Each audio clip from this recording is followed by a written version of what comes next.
Hello, welcome to Movies with Zed. Today I'll be talking about the new release from Legendary Entertainment and Tencent Pictures, Kong: Skull Island. Directed by John Vogt Roberts and starring some familiar faces such as Tom Hiddleston, Brie Larson, Samuel L. Jackson, John Goodman, and John C. Reilly. This movie is part of the Monsterverse series. It was kicked off with the 2014 release of Godzilla, and this is the latest entry in the big studio film industry's numerous ventures into the story of one of our most famous pre-Harambe apes, the legendary King Kong. Of course, the original King Kong is widely regarded as one of the greatest film achievements in Hollywood history, particularly after adjusting for the passage of time and growth in technology.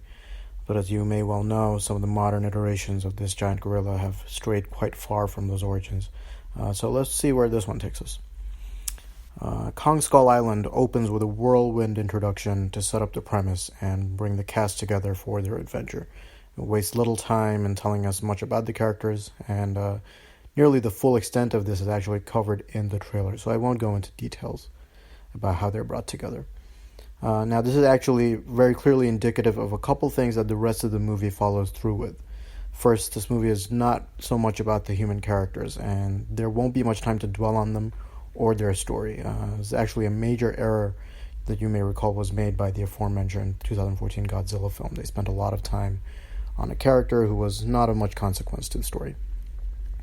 And the screen time that the humans do get is either for fleeting moments of comic relief or to display kind of the most basic points of motivation to make sense of their actions.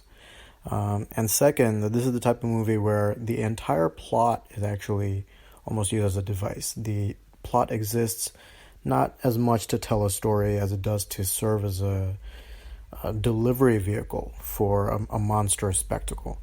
The plot is even used to break up the pace of the movie so that its otherwise relentless energy does not become tiresome, as opposed to an approach where you would actually control the pacing to further the plot or to emphasize certain points.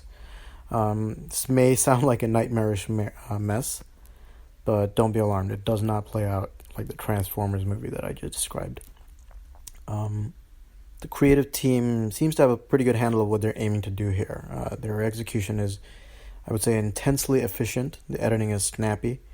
And the theatrical performances from the experienced cast kind of make up for their limited time. They're very over the top. And you get just a ton of just monsters.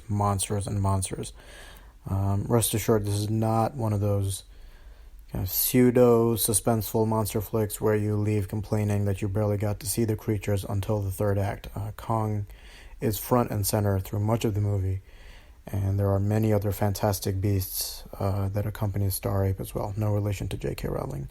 And they are both of the treacherous killing machine kind, as well as the kind of benign eye candy variety. While we're on the monsters, let me just tell you that is the best part of the movie, is the creature designs. We get a mixture of very gigantic takes on animals that we're familiar with in our just regular modern day Earth, as well as some that draw inspiration in their design from more prehistoric animals. There's no Tyrannosaurus though, sorry. This strikes kind of an effective balance in the way they're designed, by combining like living forms that we're familiar with and some more outlandish, what the hell is that kind of design elements. They move and react in a very natural and well choreographed manner. And they display a fair amount of jungle intelligence, let's say, and adaptation to their surroundings. So that helps set up like some fun sequences when they fight each other or when they're hunting the humans. Going back to the humans there for a bit, as I mentioned, they are mostly a sideshow and they know their place in the movie. It's not to say that they don't have any role. Samuel L. Jackson plays a disturbed and angry colonel. He's the leader of the U.S. Army escort that's on the island with the team. And his character actually ties in closely with the social commentary of the story, which I'll get to later. But it's good old, reliable Sam Jackson. He's just out there having some fun, and he's great to watch. Brie Larson's also in the movie. She plays a war photographer, or an anti-war photographer, as the character says. She signs on to the expedition out of suspicion that there were a lot of people who were kind of saying the same thing, and they must be hiding something king-sized. She forms like a vague connection with King Kong in the movie, somewhere along the line of, kind of like, there's a mutual recognition that they both have feelings, that kind of thing. But the director he's smart not to really force the issue on this. It makes it respectable. Loki does some stuff too, but it's mostly not very memorable. I wouldn't worry about it. And then there's John C. Reilly, in the words of Salt and Pepper, what a man, what a man, what a man, what a mighty good man. He's a mighty, mighty good man. I don't want to get into the character origin or revelations for the role he plays. They're quite important in your viewing experience, but let's just leave it at this. Yes, he does steal every scene he's in, just as you saw in the trailers.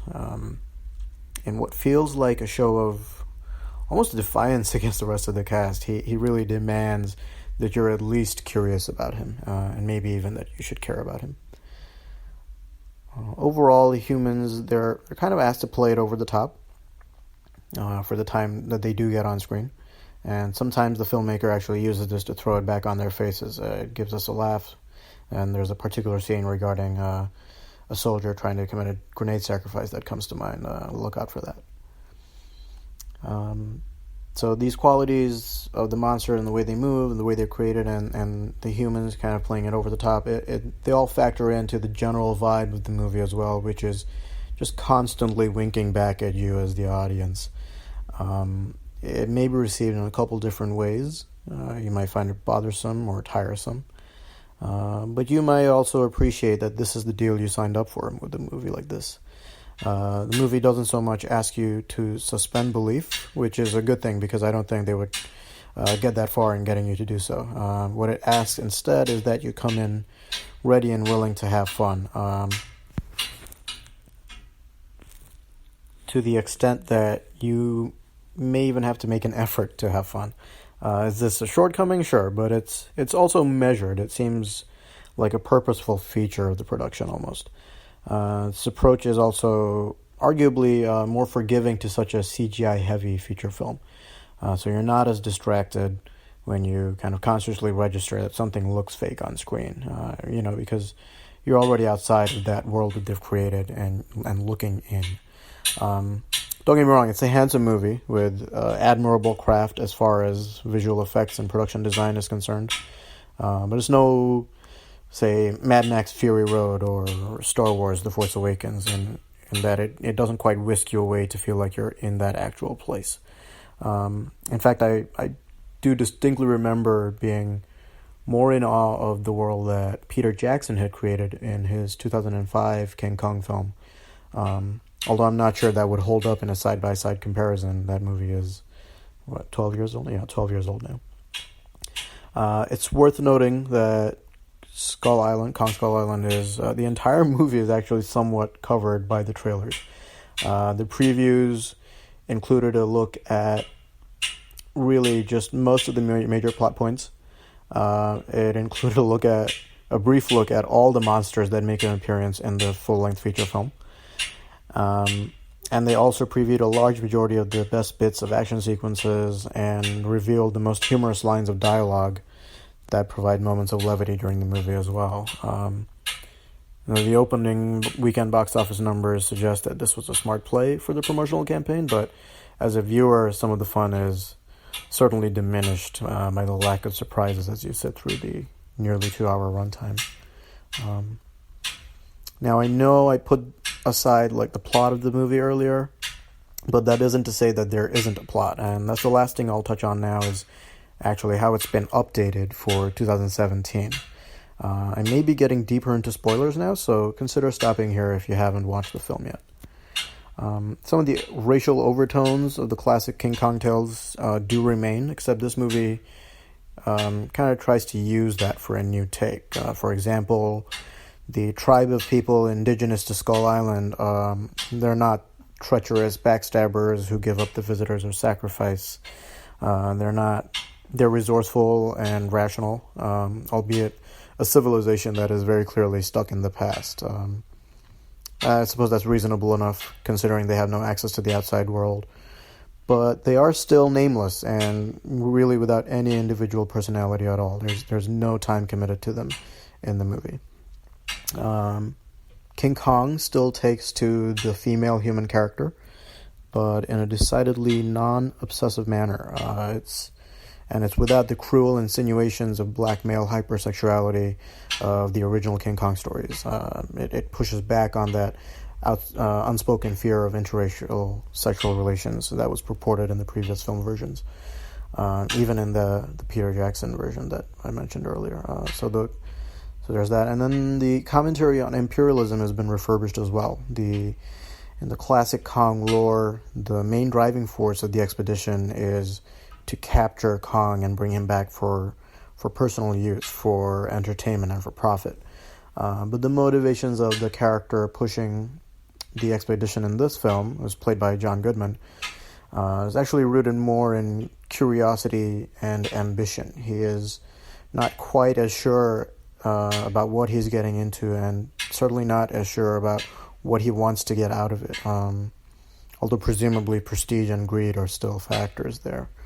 Another character whose motivations are expressed most explicitly is the Colonel, as played by Samuel L. Jackson. And he kind of represents the dogs of war. He's bent on destruction and triumph, and he seems lost without those directives. The expedition team goes in bombing a land that they know nothing about, as they show in the trailer, which not only upsets the natives of the land, as Kong and some of the other creatures, but it also causes unrest in the natural order and the authority of that land. So you have somewhat of a shift away from commentary on slavery and ownership and towards commentary on the interference or control by armed conflict. Not that those are mutually exclusive, of course. And it does tie in directly with the time that the movie is set in, which is immediately after the U.S. had abandoned the Vietnam War, just a few days after, actually. But it does arguably apply to more recent military activity by major world powers as well. Take your pick, whether you want to talk about American military involvement, Russian, various countries in Europe, India, China. I wouldn't say there's a deep dive or pointed observation in the movie in this regard, but it does at the very least direct you to enter that discussion. And on that note, I'm going to leave this off as well. It's already a little longer than I anticipated. But final takeaway, Kong Skull Island is a competent entry to the class of Hollywood monster spectaculars. It's fun and self-aware and embraces most of its flaws. And it kind of makes it all that more palatable. Let me know what you thought. Until next time, Zed out.